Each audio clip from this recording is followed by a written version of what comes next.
Capítulo 23. Saber ouvir.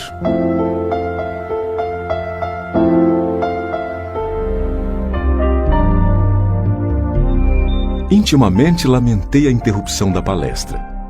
Os esclarecimentos da senhora Laura fortaleciam meu coração. Lísias entrou em casa visivelmente satisfeito. "Olá, ainda não se recolheu?" perguntou sorridente.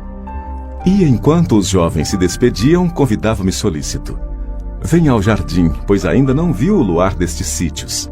A dona da casa entrava em conversação com as filhas, enquanto, acompanhando Lísias, fui aos canteiros em flor. O espetáculo apresentava-se soberbo. Habituado à reclusão hospitalar entre grandes árvores, ainda não conhecia o quadro maravilhoso que a noite clara apresentava ali, nos vastos quarteirões do Ministério do Auxílio. Glicínias de prodigiosa beleza enfeitavam a paisagem. Lírios de neve, matizados de ligeiro azul ao fundo do cálice, pareciam taças de caricioso aroma. Respirei a longos haustos, sentindo que ondas de energia nova me penetravam o ser. Ao longe, as torres da governadoria mostravam belos efeitos de luz. Deslumbrado, não conseguia emitir impressões. Esforçando-me para exteriorizar a admiração que me invadia a alma, falei comovidamente. Nunca presenciei tamanha paz. Que noite!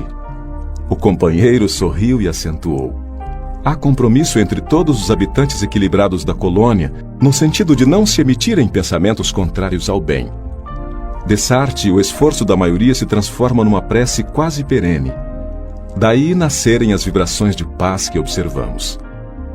Após enlevar-me na contemplação do quadro prodigioso, como se estivesse bebendo a luz e a calma da noite, voltamos ao interior, onde Lísia se aproximou de pequeno aparelho postado na sala, à maneira de nossos receptores radiofônicos. Aguçou-se-me a curiosidade. Que iríamos ouvir? Mensagens da Terra? Vindo ao encontro de minhas interrogações íntimas, o amigo esclareceu.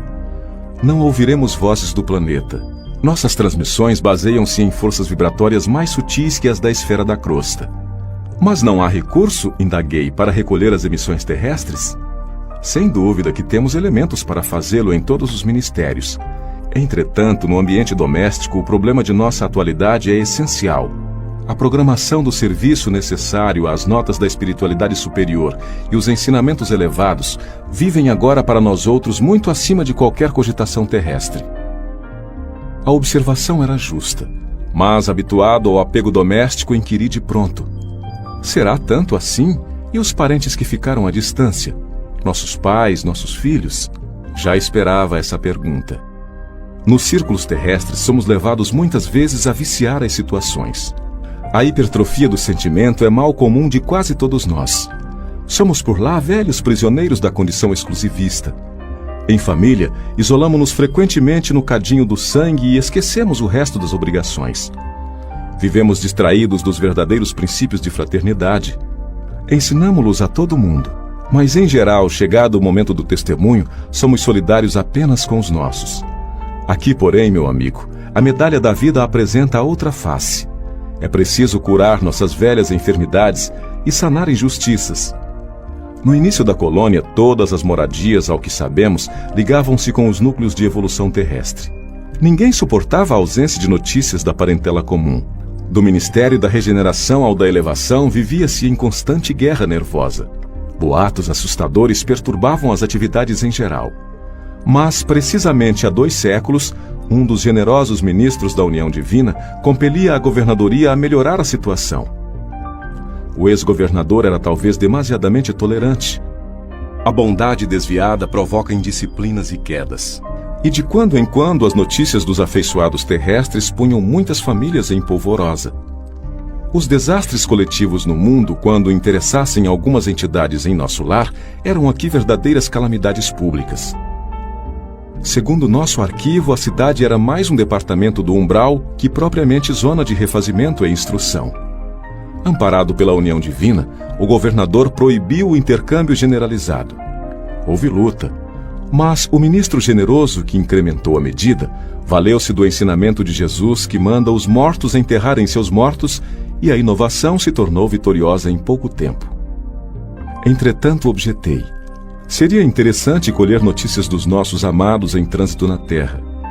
Não daria isso mais tranquilidade à alma? Lísias, que permanecia junto ao receptor sem ligá-lo, como interessado em me fornecer explicações mais amplas, acrescentou: observe a si mesmo a fim de ver se valeria a pena. Está preparado, por exemplo, para manter a precisa serenidade, esperando com fé e agindo com os preceitos divinos, em sabendo que um filho de seu coração está caluniado ou caluniando? Se alguém o informasse agora de que um dos seus irmãos consanguíneos foi hoje encarcerado como criminoso, teria bastante força para conservar-se tranquilo? Sorri desapontado. Não devemos procurar notícias dos planos inferiores, prosseguiu solícito, senão para levar auxílios justos. Convenhamos, porém, que a criatura alguma auxiliará com justiça, experimentando desequilíbrios do sentimento e do raciocínio.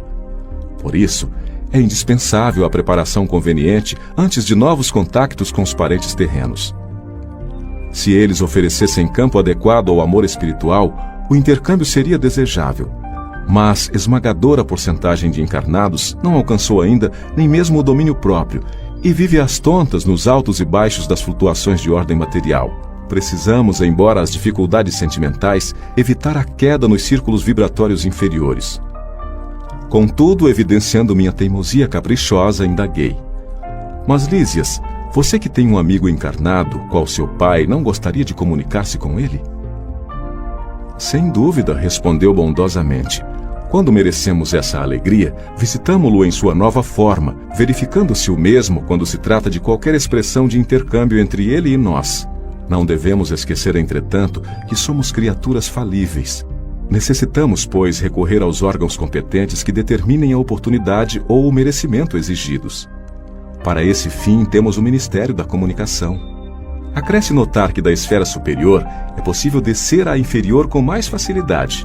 Existem, contudo, certas leis que mandam compreender devidamente os que se encontram nas zonas mais baixas. É tão importante saber falar como saber ouvir. Nosso lar vivia em perturbações porque, não sabendo ouvir, não podia auxiliar com êxito e a colônia transformava-se frequentemente em campo de confusão. Calei-me vencido pelo argumento ponderoso. E enquanto me conservava em silêncio, o enfermeiro amigo abriu o controle de recepção sob meus olhos curiosos.